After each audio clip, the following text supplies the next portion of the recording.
Hello and welcome.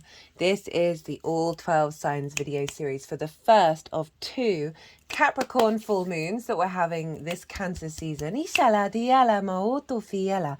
Ishiale mo tiele mootona. Hello and welcome. My name's Chloe. I work with card divination, astrology, and I channel energies through my body, multidimensional energies at that. And this all brings in, you just heard the vocal light language,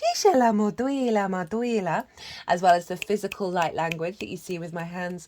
All of this is bringing in healing, attunement, and activation codes to the messages that are going to come through in these readings. So it's all just part of the process to add on the sort of more unseen energy into the astrology and the tarot. For those of you who know your time of birth, I recommend, and your natal chart, you can know your time of birth, but not your natal chart, and know your natal chart. I really recommend you check out the sign that falls in the first house first. This is called your rising sign, where your ascendant is, and I read for all the signs as if they're in the first house. So the astrology will link in closest with that. However, it never, ever, ever, ever, ever, ever, ever invalidates you looking at any other part of your chart. Perhaps where your sun or your moon are, because they are always getting activated with every lunation. So whatever sign it is that you want to check out in your natal chart, just look to where it falls, look to what house it's in, and the themes of that house. You want to apply those themes, as well as all the meaning you've got going on in that sign, to the messages that come through. It will be as if that sign energetically has now moved to the first house. So the astrology for the rising sign will still link in. You just got to add on a little bit of natal chart meaning on top of it. Right. I am going to be reading for Scorpio in this video. So let us begin. Scorpio rising. How you doing, Scorpio? So for those of you, I read for the rising signs. So for those of you who don't have Scorpio rising, but you're tapping into the Scorpio energy, just look to where it falls in your natal chart. Look to the house that it's in, and you want to apply the themes of that house to the messages that come through in this reading. It will be as if that Scorpio energy from your natal chart, I've got mine in the fourth, has now moved to the first house. So the astrology that I'm going to talk about in regards to the rising sign will still relate. You just got to add on that natal chart meaning on top of it. As always, take what resonates and leave what doesn't. So first of two Capricorn full moons. Oh, that reminds me, this might be relevant for some of you. Always the little things that happen in a reading. I've just realized I haven't shut my window. It's finally got warm here in the UK. We've had a lot of rain and a lot of cold, and so my window's open, so I'm going to shut that because as much as where I live is quite quiet, it's also incredibly noisy, so do you bear with me. As I was pausing and shutting the window, I was thinking about the symbology of that, of just quietening the noise. So there's a condensed energy in the container that is sovereign. New viewers, hello and welcome. If you didn't quite catch the introduction, I channel multi-dimensional energies through my body, both in the form of physical and vocal light language. My hand movements are the energies and the sounds that aren't English are also channeling, and they bring in healing, attunement, and activation codes to these readings. They're doing a lot of work around the thymus gland that links to the heart. So okay, Capricorn full moon of two. Now I've done a collective reading. That's always the first reading that goes out with every transit series, and that's where I broke down the astrology of this moon in way more detail, of like how the celestial bodies are talking to each other at the exact moment of the full moon, that form an energetic blueprint, right? A harmonic that then gets downloaded into our vessel. So even though this is a full moon, it still is activating a download code that's going to unfold over the next 6 months. I'm going to be talking about the full moon. I'm going to be talking about the astrology. There's going to be 3 piles of the tarot cards. The first pile is going to be, what have we learned over the previous cycle? And the second pile is, what's the download that's coming in that you're then going to be working with? And the third pile is how to work with that download. And in that collective reading, as well as breaking down the astrology of the moon itself, I also talked about some big themes that are coming up with this lunation cycle, because it's kind of, there's a lot of power behind this one. And so I did a collective tarot reading and lots of channeled messages. I had a lot of visions around what this moon's all about come in. And that is the baseline for this reading, right? So that I kind of expand and explore what the energy feels like and how we can work with it. And watching that can give you an understanding of then how that's showing up in your life. How do you want to bring that into your life? And that brings more depth into what's coming through with the tarot. But I will summarize some of the key points, obviously, in these readings. This is why these readings have been quite long, even though it's a full moon, because, right, so since Aries season last year, we have been having in conjunct new to full moons. So rather than having, so we just had the Sagittarius full moon, and then we had the Gemini new moon. So the new moon in Gemini and Sagittarius are opposite each other. The new moon came after the full moon of the opposition. And so that's been going on since Aries season last year, when we had 2 new moons in the sign of Aries. And that meant that we've had cycles of a new moon so this example, new moon in Gemini, and now we've got a full moon in Capricorn. So Gemini and Sagittarius, they're opposite one another. And instead of having the opposition, we've then got something that's slightly squiff. So it's like a straight line. So the opposition is a straight line. And then the in conjunct is just like a little bit, it's not quite a trine, but it's just a little bit on the squiff, right? And so we've been having that for over a year now, of the downloads, the energetic downloads between the luminaries and our psyche. Love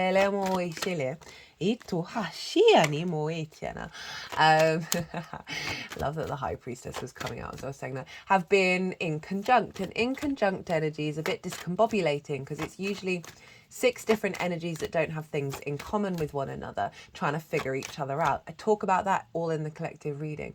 Essentially, we've been receiving downloads that are breaking against tradition, our normal ways of doing things, but have felt a bit discombobulating. They're not fully integrated. We've had a lot of keys unlocking. This is the final unlocking key, because this is the last in conjunct new to full moon.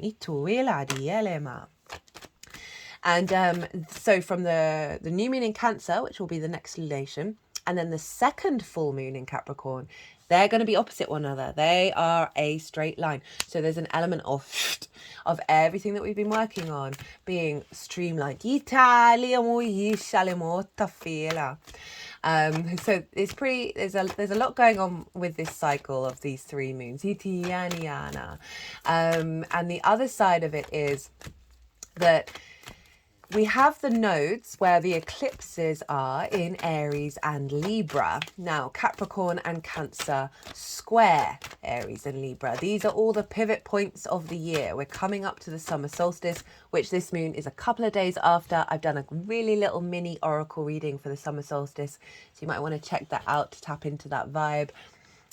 Big energy. These are the pivot points of the year, right? So we've got big, they instigate. We're dealing with a lot of instigating new frameworks here. That we have with the eclipses, we have big new beginnings and big endings. Now the squares, the Capricorn and Cancer transit, so when we've got things going on in Cancer, things going on in Capricorn, as well as the Capricorn and Cancer energy of your natal chart, are being bombarded by eclipse energy. And this is And a square is ruled by Mars, and Mars is the god of war, yes, so can bring about conflict, drama, and frustration, but it's also the builder and the farmer, and it's about your manifestation, well, it's about your motivation, began with an M, motivation, drive, passion, ituila, of putting things into action, of materializing things in the 3D world. And that's what squares are all about. They are big building energy. So we're going to see with this lunation cycle a lot of activations and things coming into being that are linked into what happened with the eclipses. So it's pretty powerful energy that's showing up with these two Capricorn full moons and that Cancer new moon. So, Scorpio rising, where is this happening for you? This is happening in your third house. This is the house of the goddess. This is the favorite place of the moon. So you've got double full moons in this sign. Moon is very, very happy here. So it's where we bring our big picture philosophies into our day-to-day. It's how we find meaning on a day-to-day basis. It is the things we do on a day-to-day, our local community. It's our environmental frequency, and it's also the lens in which we communicate through. Right, it's the tone of our communication.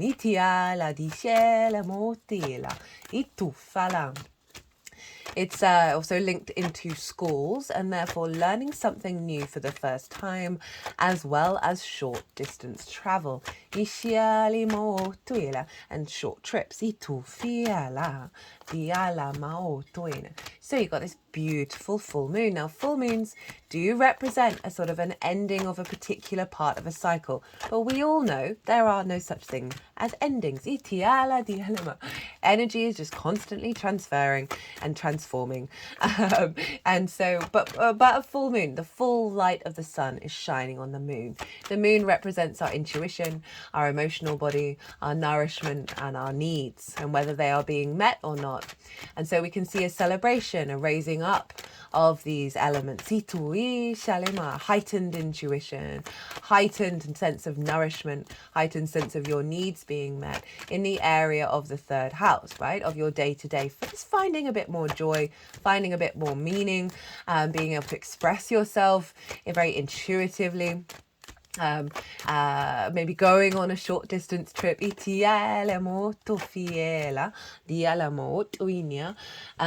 well as just generally feeling a level of you've worked through something in regards to your day-to-day and your environmental frequency and how you respond to it. So full moon, celebrations, peak points. If you've had a project that you work on a day-to-day basis, this might be coming to completion. Celebrating with the local community, a project that you've been working on. It can also highlight the work that you've been doing over the last 6 months in terms of any wounds and any difficulties around communication, around finding meaning in your day-to-day. This is closing out a cycle of a particular length of shadow work you may have been doing.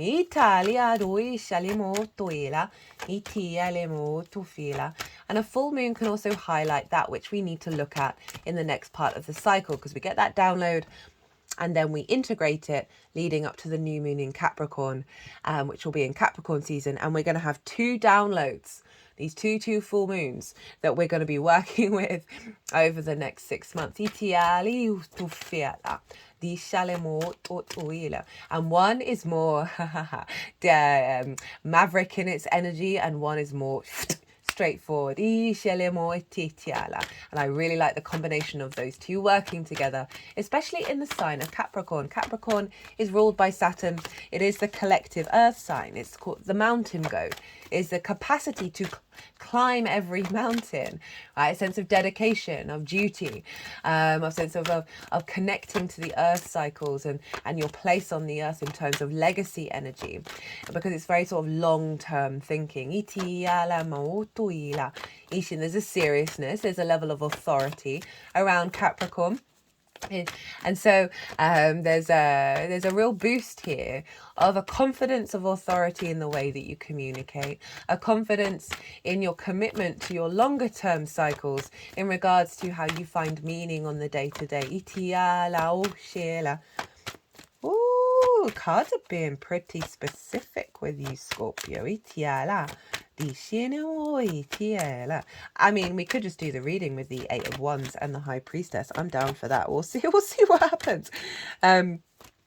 So a big illumination here, right? Of either highlighting where your intuition might be a bit off, where your needs aren't being met, where your nourishment isn't being met, and or, because it's mostly always this and that, it's never either or. The universe just throws everything at us constantly, and I love it. That also a heightened sense of a level of completion of understanding why you're here and the meaning that you find in your day to day. In a deeper sense of commitment to the way that you express yourself, and feeling quite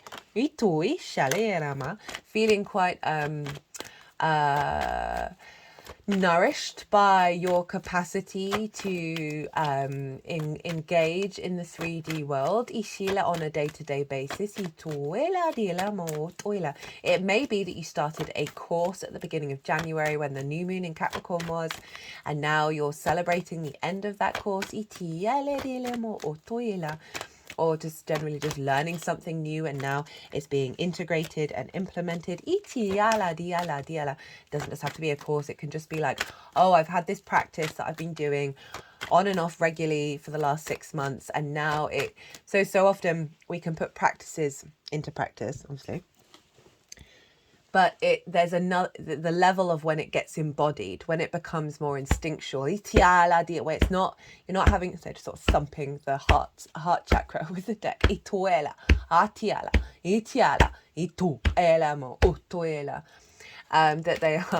That it then becomes embodied with the full moon. The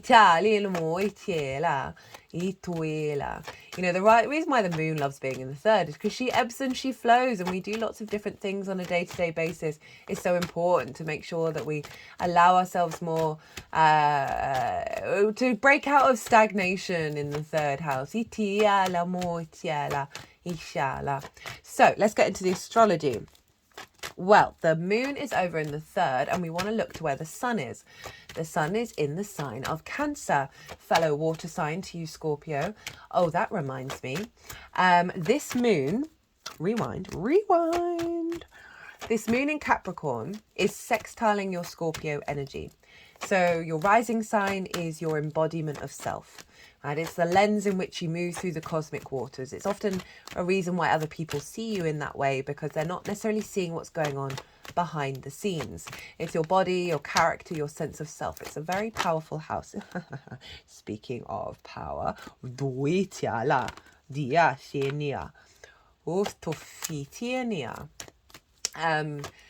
and it is sextiling this third house.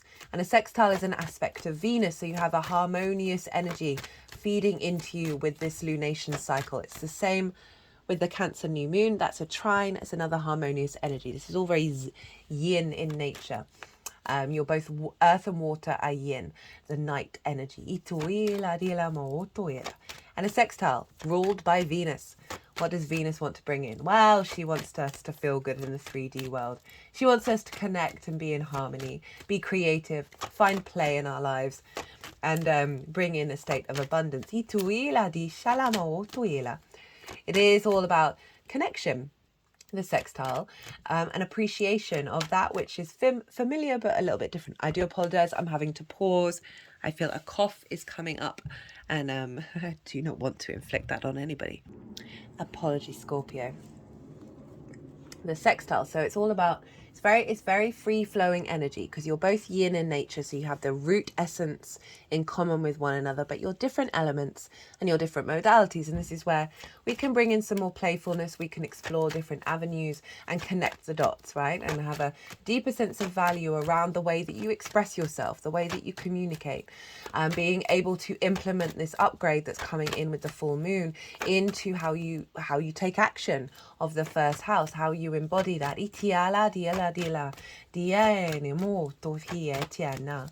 There's a real sense of commitment here coming in. And now the sun is over in the sign of Cancer, as I said, fellow water sign, and this is trining your Scorpio energy. And so a trine aspect of Jupiter, another benefic planet, Jupiter and Venus. They are the yes planets. They're more of the carrot, less of the stick, although they have their own sticks that they wield. A trine, so the sun in Cancer right now is, and all the things going on in Cancer, are providing a deep level of integration and wisdom, a level of inspiration, a sense of just an ease and a flow that comes with the confidence that the trine and therefore Jupiter can bring. And it's just a bit of more ease going on in regards to your ninth house, which is your perspectives. This is the house of the gods, the big picture philosophies, our morals, our ethics, how we map ourselves out in the world, in the universe, in society, with those around us, with ourselves. It is our connection to book religion, source energy, nature, science, all of these matrices that are bigger than ourselves that we know that we're a part of, and we're figuring out how we operate within them and how they operate, right? All the big why questions. It's about teaching and learning. It's more about mastery, whereas the third house, which is opposite, is more about schools, of initiating a style of learning. The ninth house is sort of the mastery of it and our ability to share perspectives. We're not here to change people's minds, but to share. And that's the teaching element. It's also about foreign travel. And going and living, it's more about going and living somewhere that is sort of unfamiliar to you for a longish period of time in order to broaden your perspective. It's all about perspective, the ninth house. And so foreign travel, obviously, it can be the multidimensional spheres as well. Overall, it's just perspective, right? So the sun is there, Venus is there, Mercury is there. They're all conjunct one another at the time of this full moon. You've got a bit more flow, a bit more grace in regards to your understanding of yourself and the vision that you have around your perspectives and your ability to communicate those perspectives from a place of love, from a place of creativity, very nurturing, very nourishing, very sensitive and intuitive. It's the personal connection to your emotions. And so you've got a real boost going on. The sun is exalted in the ninth house. It's one of its favorite places to be, right? And the moon is his favorite place to be in the third. So when we have full moons on this axis, it's really very empowering. And you, Scorpio, as well as Taurus, who will have it in the reverse, have oh no, they won't have it because the moon will be in the other place. Silly brain. Well, not silly brain, silly me. You're getting two of these. That must feel nice. That's going to feel nice. Mitiala, duela, dufeni maitinia, duetene. Okay, they're wanting all the cards. Ituela, di shinima, tufala, iti. Sorry, they're cutting the deck. Shinimo, tuini.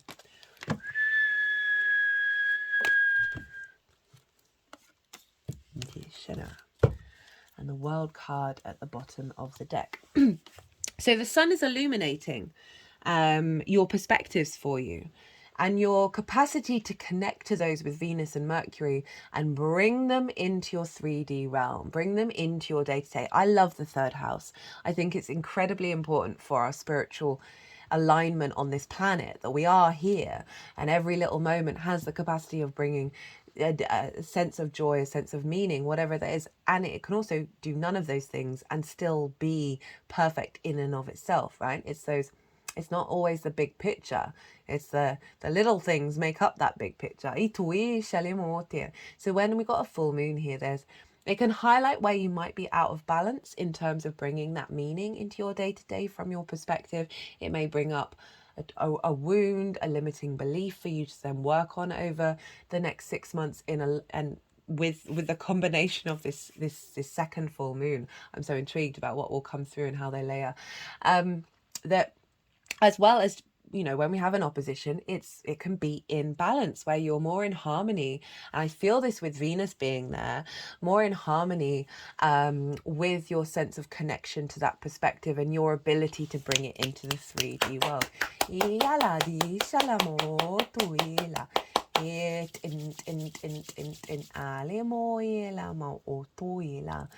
So overall, there's a tenderness here with the Sun, Venus, and Mercury that's helping strengthen what, you know, Capricorn moons, there's an element of coolness to them.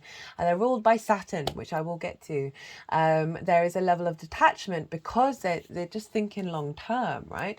So they're not really getting stuck in the emotional feelings. And there's a real sense of releasing around hypersensitivity that is blocking our capacity to evolve in the long run. It's not about not being sensitive. It's not about not having emotions. Not in the slightest. Emotions are incredibly powerful for our species. Just all the conspiracy theories just popped into my head at once then, as well as the fact that we're going to evolve into very such a powerful emotional wizards. What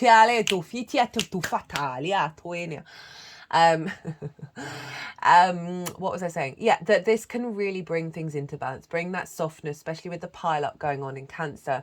That is the light is reflecting on the moon from the sun, of just finding a little bit more softness and a little bit more tenderness in the way that we see the world, our intuition being more in alignment with our capacity to build in terms of legacy energy and long term in your day-to-day, of being able to bring that heightened intuition that you have in your perspectives, very creative, very imaginative energy into your 3D realm.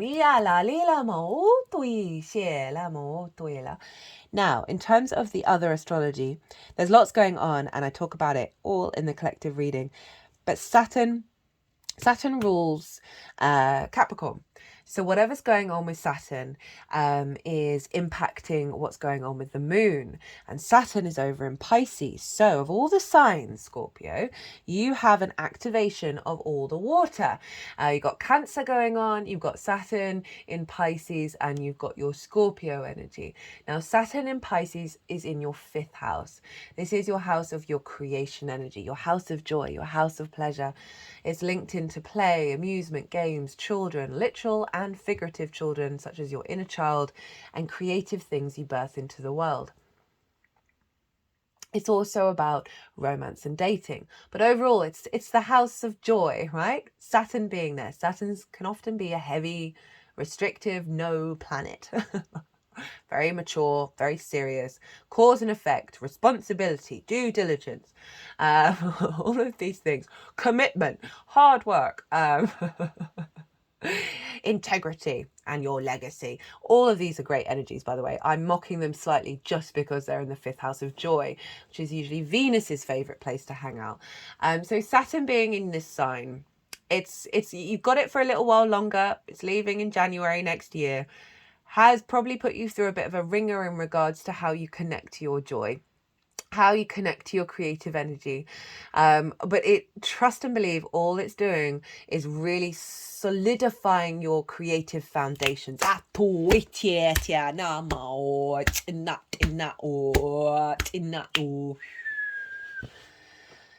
Where you are not being distorted by external energy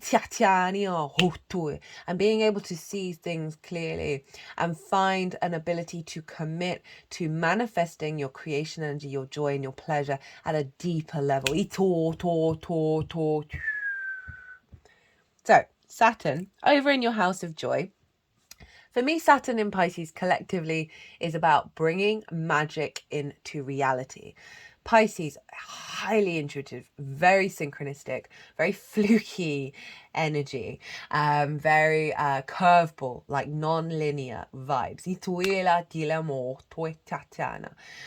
And so Saturn is all often about making things real, right? It's cause and effect, it's karma, it's the reality of something. It's the last visible planet to the naked eye. It's the last thing we can actually tangibly see. Occasionally we can see Uranus. I think it's very, very rarely in very certain spots. I just had an image of Uranus going, hey, bye. Not that funny. Funny in my brain. That Saturn is making the magic of your creation energy real, but it's having to do a bit of hard graft in order to get there. So Saturn over in your 5th is influencing your 3rd in the way that you find meaning in your day-to-day, your environmental frequency, your level of how you express yourself, and how you engage in your environment. So Saturn has been inherently influencing that from your house of joy. So you've had a bit of a clamp down on the house of joy. This then obviously had a knock-on effect with your day-to-day. And this energy, as I said, is summing up what you've been working on since the beginning of the year, as well as like it's bringing together all of the inconjunct moons as the final key. So we've got this boost around what I just genuinely feel is like a real deepening of your connection on this planet. But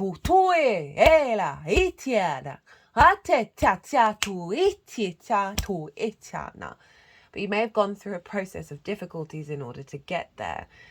But that Capricorn and the Saturn energy is like, I am here and I can climb any mountain. It's also half mountain goat, half sea goat in ancient astrology. So you can traverse any landscape.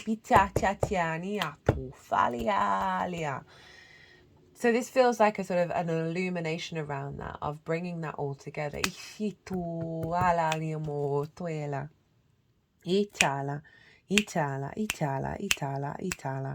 Saturn's also going to go retrograde, by the way. That's going to happen in between these two moons. Very exciting. So everything that's sort of been the momentum moving forward, we're going to be revisiting and revising. We're going to be really refining what's coming through with this energy. It's going to be implemented and activated with another cycle with the full moon in Capricorn as well. And I genuinely just feel off the back of that Gemini new moon, which that transit, I loved all those Gemini transits, very powerful stuff that I felt like was a really significant part of the year. All the transits are still live. They're still, the energy that came through is still very relevant. But that new moon in Gemini was allowing us to connect the dots outside of tradition. Capricorn's very traditional.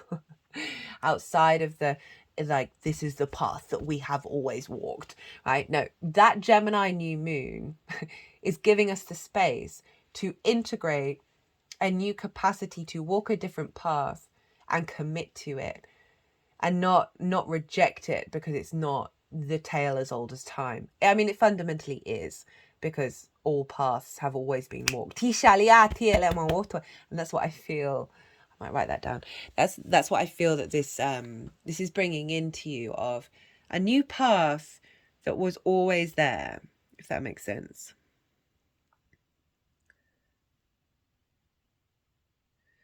Right, so deck's gone down, cards are done. Look to where your sun and your moon are in your natal chart.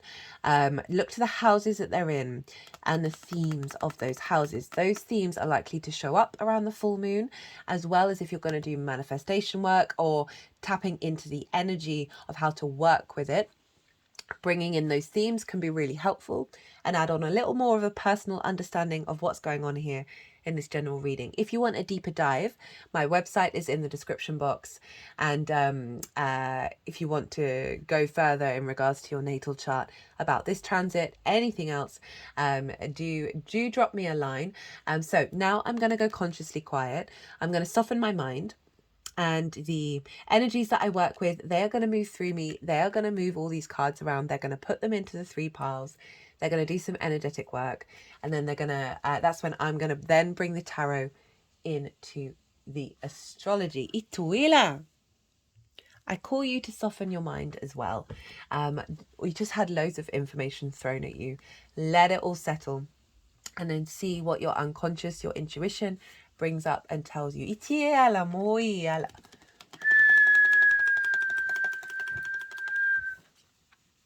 di shala, di ala mautu fiera, ishiati ala, di ti ti ti ti, di ti ti, itala, iala, dila, da ta ta ti na ma oyena. Or if you had your power and blocked in your day to day, in the way that the emperor receives a lot of respect, in the way that you communicate. Just had an energetic release, and now that's moved into the third part. Not really being able to be in flow in your day to day. Iyala. Hashiana. Ashiana Mahine. Oh, you got the magician and the high priestess. Atala. Di toof. Oof, oof, oof. There's the drain of joy right there. Ishiela moete tuela. Atitiania tiatiania. Oyena. Oyenia tiatiania.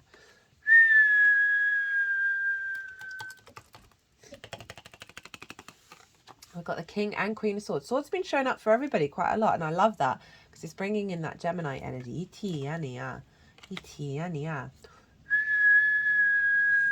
Hey, Venus. Ituala. Ituetiania.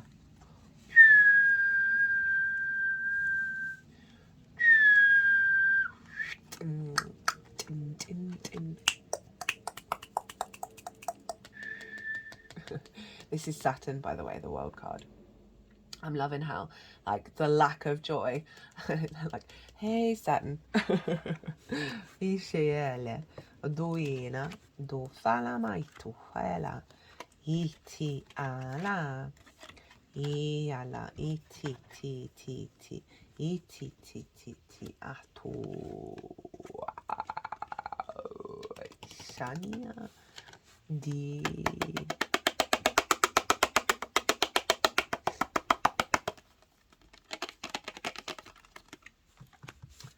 Ooh, tiala.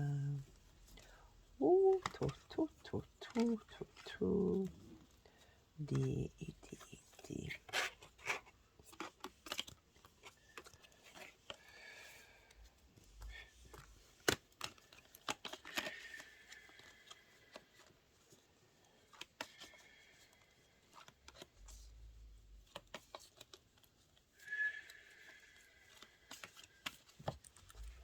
Tatiana.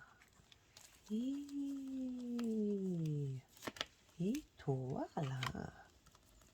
Oh, you got the Empress and the Emperor, as well as the Magician and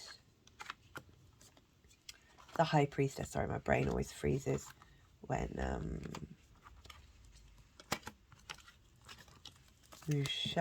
when they're doing things with the cards, because I have to kind of stop my thinking brain. Ituina. Dali moyena. Okay, that Six of Wands wanted to hang out with Saturn with the world card over here. So, Scorpio, what have we been learning? What have we been learning over the past cycle, right? One from January, but also sort of an accumulation of all of those in conjunct moons.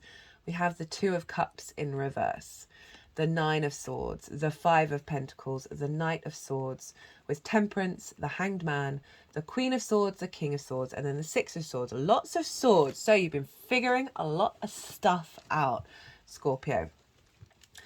Two of Cups in reverse. This sense of a lack of union, right? A union to your day-to-day. A union in the way that you communicate, in a union in a way that you find meaning. Ituela diala. It's also, this card for me is all about respect, honor, and dignity, right? Equality. They are eye to eye. They are equal height. So there's a lack of that. There's potentially a lack of that. Ituitiala diishela motofalia. Itiana. You know, it's the moon's favorite place. It's the house of the goddess. It's where we bring our philosophy. It's where we bring source into our day to day. And it feels like there may have been some restrictions, some blockages that you've been working on around the sense of disconnection. This is all about union, and so there's a level of disconnect. Maybe that you've been working on, okay, how am I being received in the way that I'm communicating? Is there something that I can do to make connections, or is this an external representation? Is this an insecurity about my own authority in the way that I communicate, which is then manifesting in other people, that kind of thing? Is there this sense of not being, as I said, not being able to find that meaning in the day-to-day and find that union? For the Nine of Swords, worry, anxiety, fear, mindset, right? Sleepless nights, the to-do list completely overwhelming you.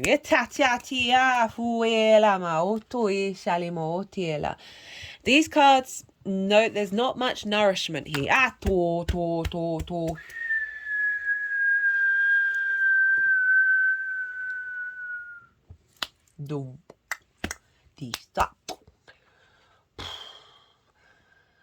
Not much nourishment at all, right? This can be like social anxiety of, oh, what did I say? Did I do something wrong? Does everybody hate me? Did I trigger anybody? Did I overstep the line? These can be things in regards to communication, as well as, like, as I said, that to-do list, just like, even if you're not conscious of it, it's just those swords have been hanging around, which means it's draining you from being able to find the joy in those little things. Doing some throat around the throat chakra. They're doing some work. Five of Pentacles. This is fear, scarcity, no support, no nourishment, run down, exhausted, not being able to connect to source, right? They're outside the church. They don't feel like they're being let in. A real sense of poverty in any sense, whether that's the physical poverty in the 3D realm, the emotional, the mental, the spiritual, a level of disconnect from the support that's around you. In regards to all the swords, it can also be a mindset as well. For some of you, it could be about you're speaking, but it's like there's no connection with the external. Knight of Swords. Now, I don't often read the Knight of Swords in this way, but where it's placed and with the energy flow of it, there's two messages that's coming through. One, this is kind of like poor impulse control, very reactionary, very quick to conclusions and taking action on them.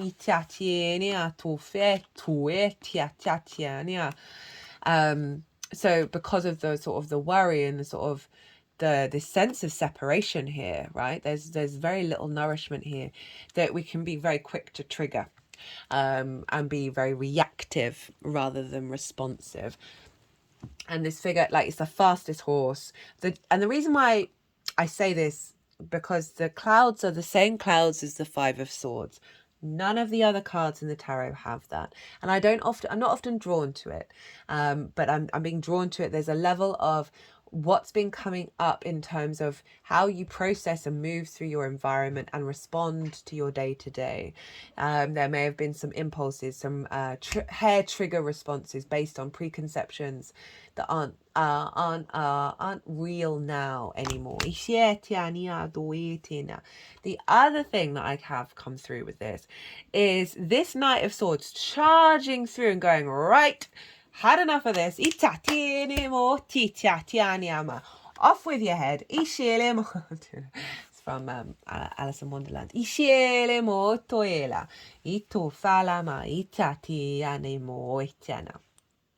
So there's an element of your capacity to be like, okay, something's got to change, something's got to give, and I'm going to embody a newer perspective. We've then got Temperance, the Hanged Man, Queen of Swords, King of Swords. So we've got, we don't have the Page of Swords.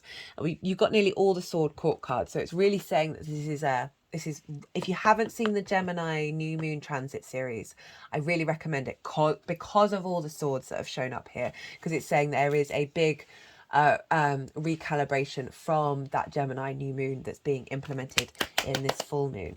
Temperance and the Hanged Man, these are both kind of pause cards. So it's saying, like, with this decision that you made, ituela, or the acknowledgement of, oh, maybe this isn't working for me anymore, right? That we've got Temperance and the Hanged Man. Temperance is all about alchemy. It's about the refinement process, and refining thyself in order to bring in your inherent angelic frequency into the 3D world. And it is a process, and it takes time. The Hanged Man is about pause. It's about limbo, to gain a different perspective. It's the only halo in tarot representing this sense of enlightenment, right? Of being able to see clearly. And it's interesting, it's about perspectives, because we got that Sun and Venus and Mercury over in your 9th house. So there's something around here about you spent time recalibrating your perspectives, right? Rather than this none of this feels nourishing. This, and I don't normally say those kind of things, but it genuinely just like, oof. That's hard work there. That's hard work here. And I love that this is shown up and saying, hey, you've been putting in the work. You've been doing the shifting, right? The daily shifting to bring something that is more akin to your actual frequency than what's going on here. And so this is you've been called to, okay, well, how do I find these things that bring me joy? How do I implement these perspectives in a different way? And you've given yourself the space to do it. King and Queen of Swords, like champions of the mental sphere. And again, communication, a big thing as well, of like working through that. What is the frequency of my environment? How do I find meaning on the day-to-day?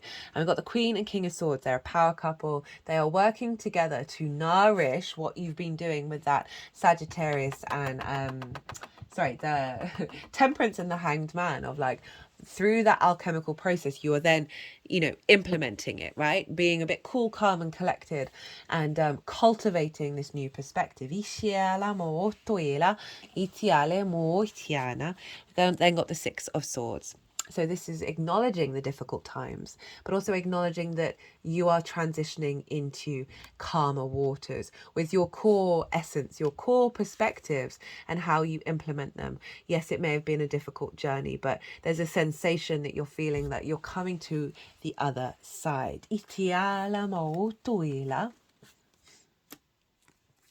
The energy download itself, oh my goodness. So this is what's coming through on the full moon that you're then going to be working with over the next 6 months, that takes us up to the new moon in Capricorn, right? So we get the illumination, we get the download, and then we start to put it into practice. We've got the Wheel of Fortune. This is Jupiter.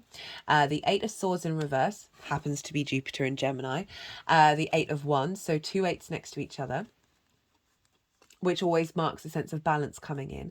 King of Wands, Four of Pentacles, the Emperor, the Empress, the Magician, and the Ace of Wands. I mean, come on. So, the wheel is turning. We are shifting a frequency. Things and situations are not going to be what they used to be.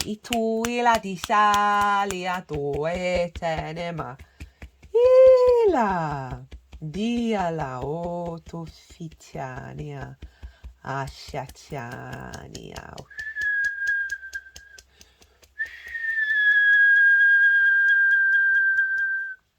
This is Jupiter. It's very jovial spirit, right? Very abundant and a deep wisdom coming in. But I love this, that whatever's been going on in your 3rd house, your day-to-day, the way that you express yourself, how you're received, and we're linking this now into your creation energy, the down in the depths. We're now coming up into the up and up, and that's sort of reconfirmed by the Eight of Swords in reverse and the Eight of Wands. I love the Eight of Swords showing up with all of those swords.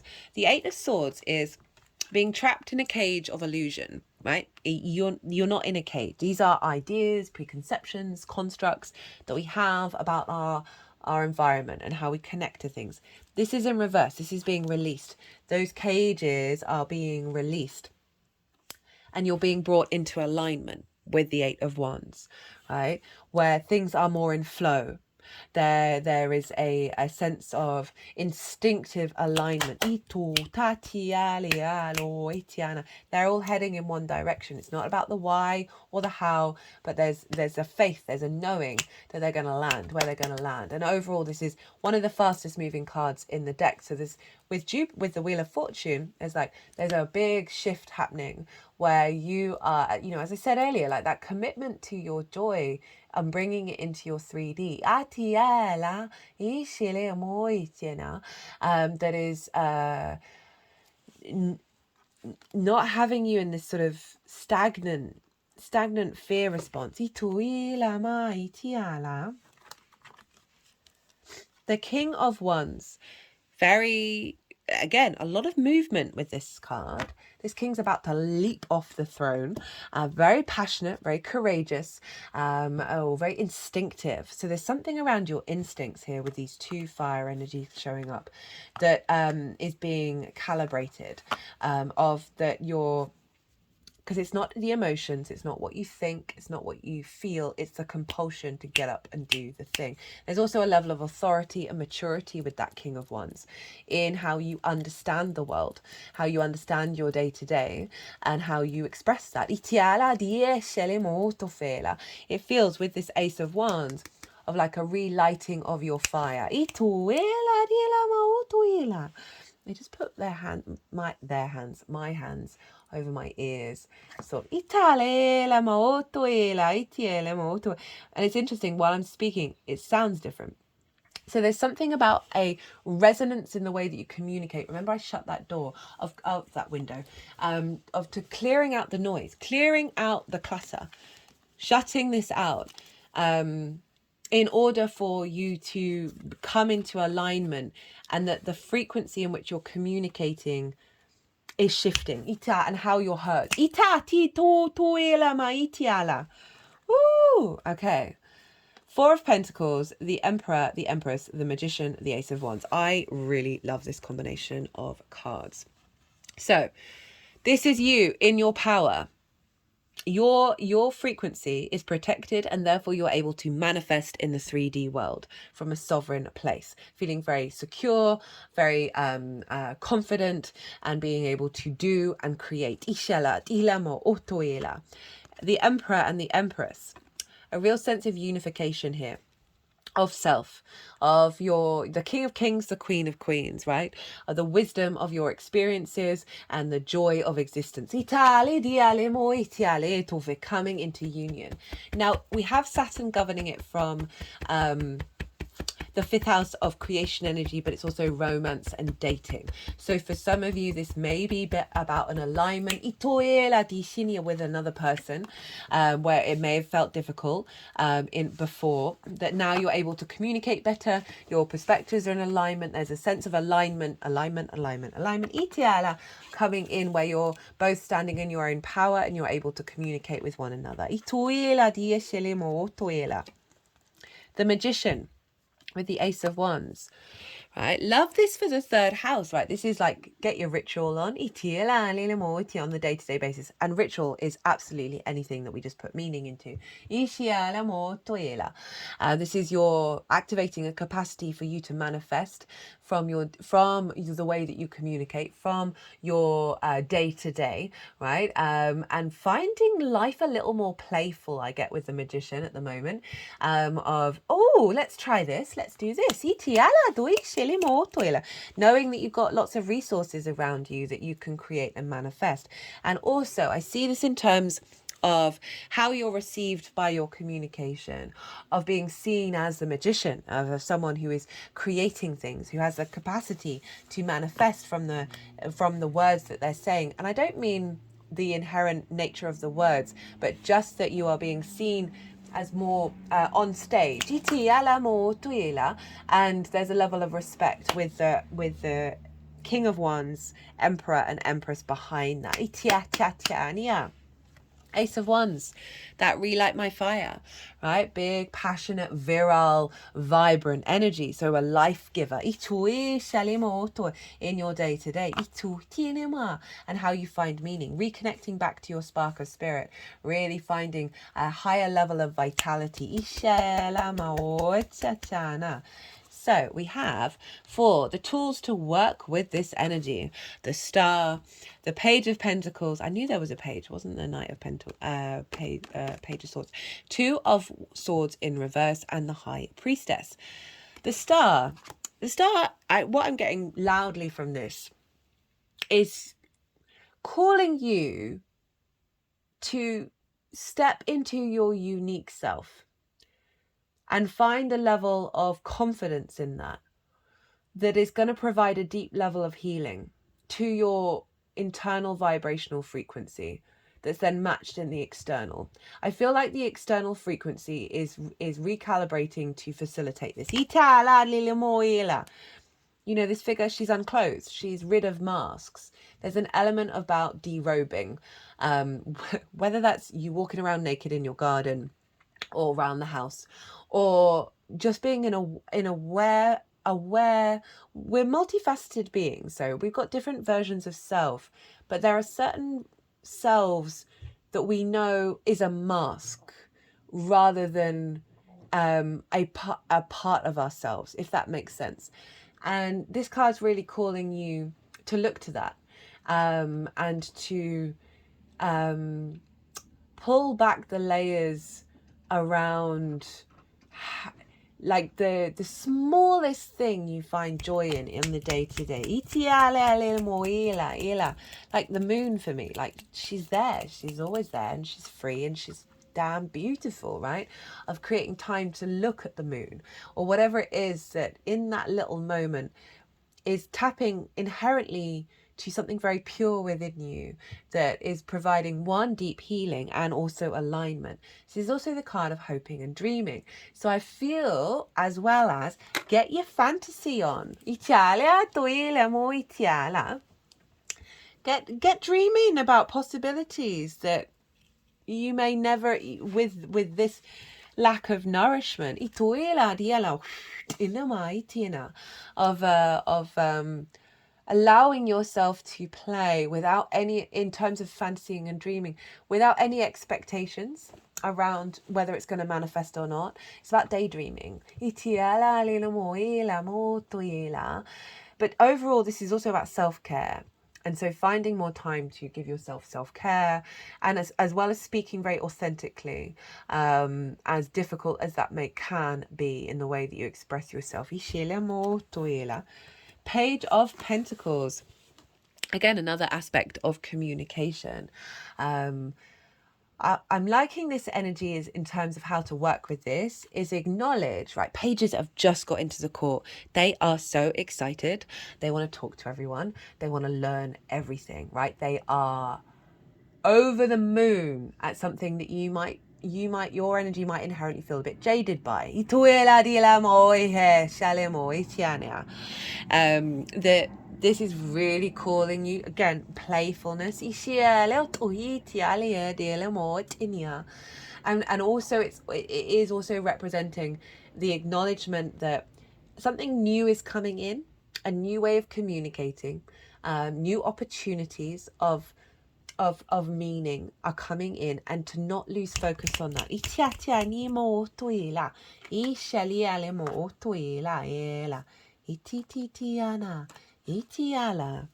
Two of Swords in reverse, and the High Priestess. She was first out the gate, wasn't she? Two of Swords in reverse is, again, this is more of a sort of an inner meditation energy of figuring out who you are. And in reverse, this feels like go and do things and figure out who you are, right? This is, again, play. I'm really getting play quite loudly with this. It's more about the outward action. In the day-to-day of, if you've got routines and rituals that you have, I mean more routines. Try and do something different every day. Like hold your toothbrush in a different hand, right? It's those little things where we're allowing new energy to come in.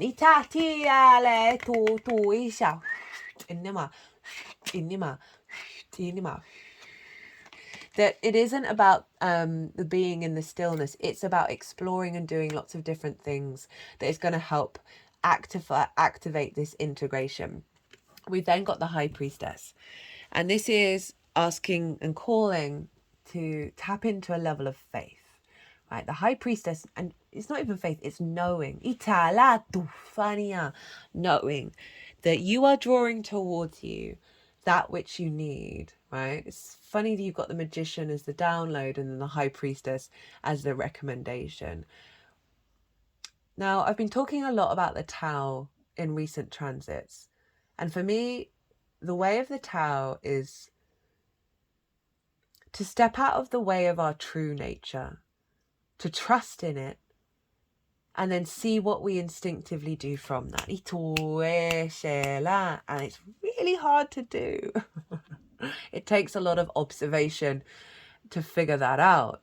But the High Priestess is often, there's an element of surrender and a heightened intuition and sensitivity and psychic awareness.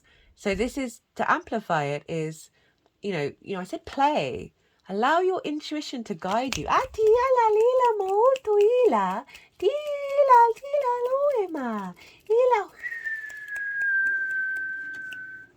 Not to worry, not to fear, not with any expectations or assumptions about what or should happen. Just allow that intuition to flow through you, without taking anything too particularly seriously. I'm really getting so much play there. Okay, so we had at the bottom of the deck the world, and then the Six of Wands wanted to go there. Know thyself, and the world will recognize you. The world card is Saturn. It's the end of the deck. And this is a real sense of, this is what Saturn does to us. It puts up boundaries in order for us to realize, okay, why do I need that boundary? And the more that you question those things, and the more that you sort of get to the root of things, you realize you don't need any boundaries. You can be yourself. Doesn't matter what the world's doing, doesn't matter what anybody else is doing. It's not impacting you. And so you're no longer in conflict with regret and pain and frustration with the external world. It's not that you don't feel those things, but they are not the prevalent energy. And so we clear a lot of space, and then the universe can come and co-create with us. So there's something here about this full moon that's activating a deeper level of knowing within yourself, that you are gonna, the more you play, the more you're gonna tap into it.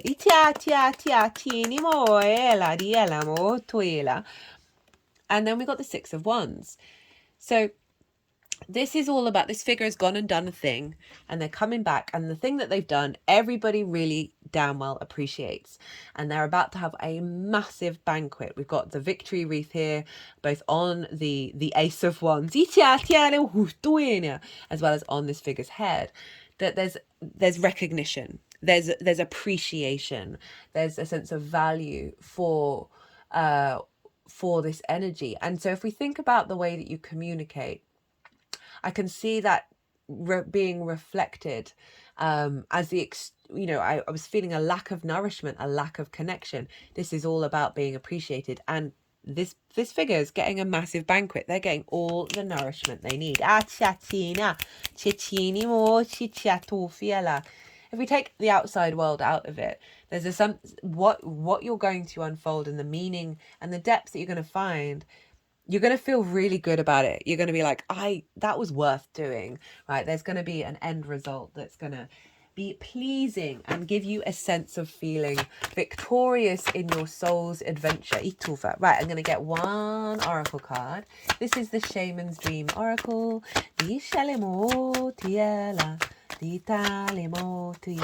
I've really been enjoying using this deck. I used it for all the Gemini transits.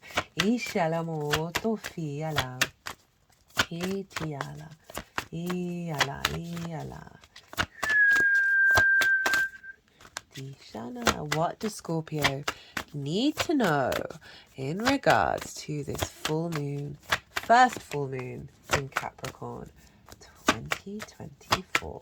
What does Scorpio need no.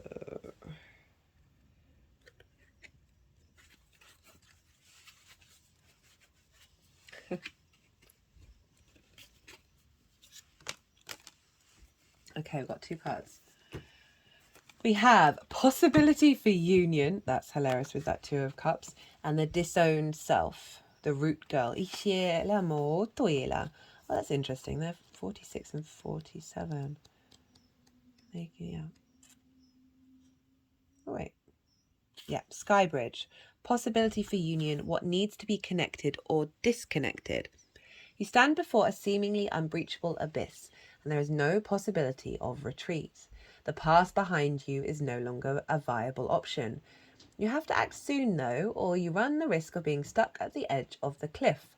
Life has brought you to this moment to offer you as yet undreamt of possibilities, but you must no longer postpone what you know to be inevitable.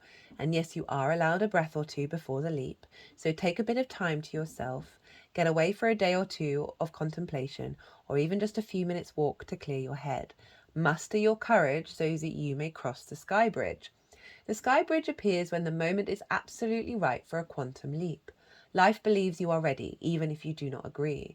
Remember not to confuse your true state of readiness with plans and preparation. Respond with a determined yes. That's very much a yes card, by the way, the Ace of Wands. And let the universe take care of the details.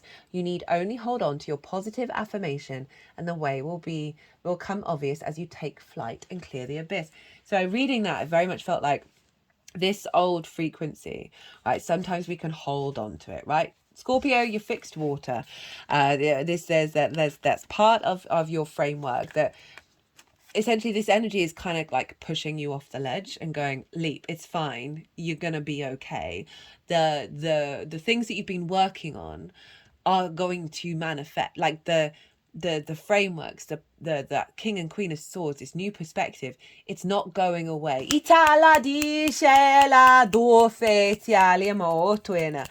Run and jump off that cliff. And I also feel like that sense of the play, right? Of go and play on the other side.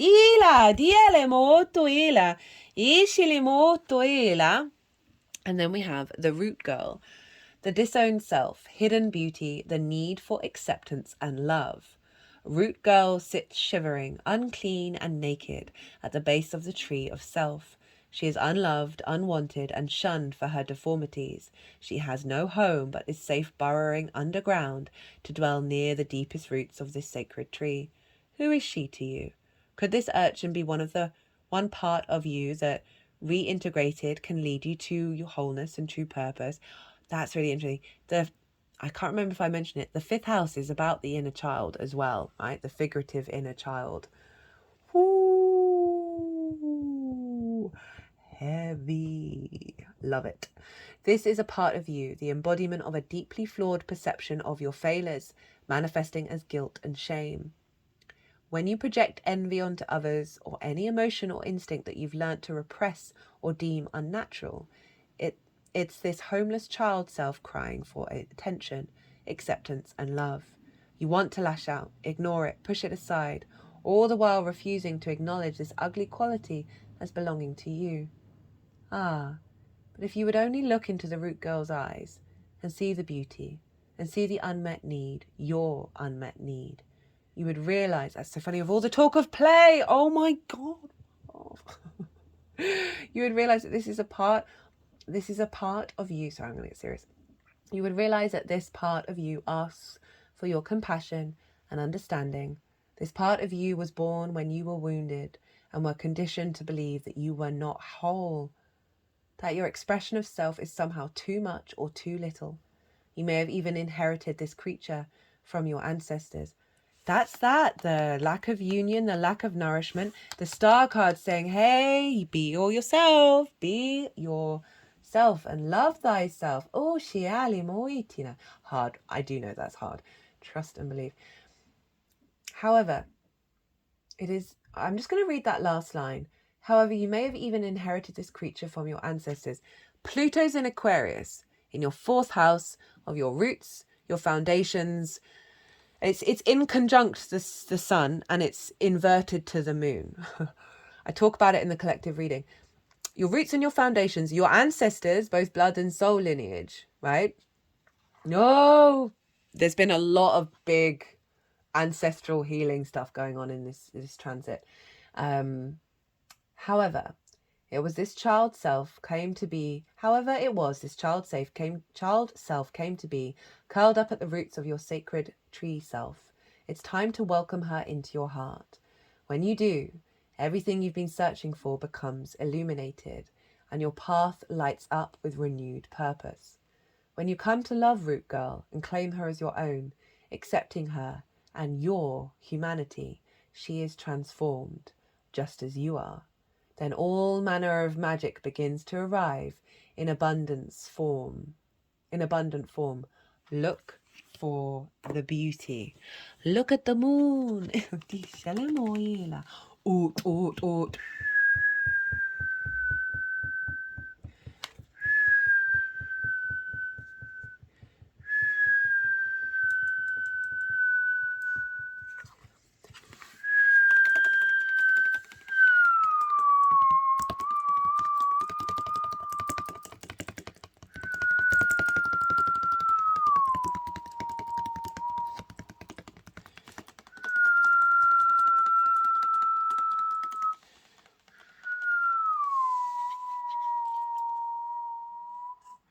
Your challenge, should you choose to accept it. Well, Scorpio, not surprised that this was a powerful reading. Tends to be the way. I hope you enjoyed that. I hope it resonated. If it, or at very least, you enjoyed looking at all the pretty cards. If it did resonate, if you did enjoy it, it would bring me great joy. And also it would help the algorithm quite a lot if you hit that like button. If you want a personal reading, as I said, my website is in the description box. Perhaps to deep dive a bit further on this message. Yeah, thank you for holding space for this. Feels very collective, by the way. It's not surprising. We're dealing with a Cap moon. They tend to be more collective. Other than that, Scorpio, go and have fun. Goodness me. And this is really interesting. Oh, I just remembered one of the themes that came through in the collective reading, which I do recommend, is about forgiveness. That I was talking about, there's a group, there feels like there's a energetic cluster, whether it's all of us or some of us, whatever, that can't quite forgive all the parts of ourselves. And so for you, Scorpio, the fact that you're activating that Saturn and that Cancer energy, you're acting as a linchpin of wisdom and healing. Right, Scorpio, I'm going to leave you be. Be good to yourselves, be good to those around you, and most importantly, go and have fun and be well until we meet again.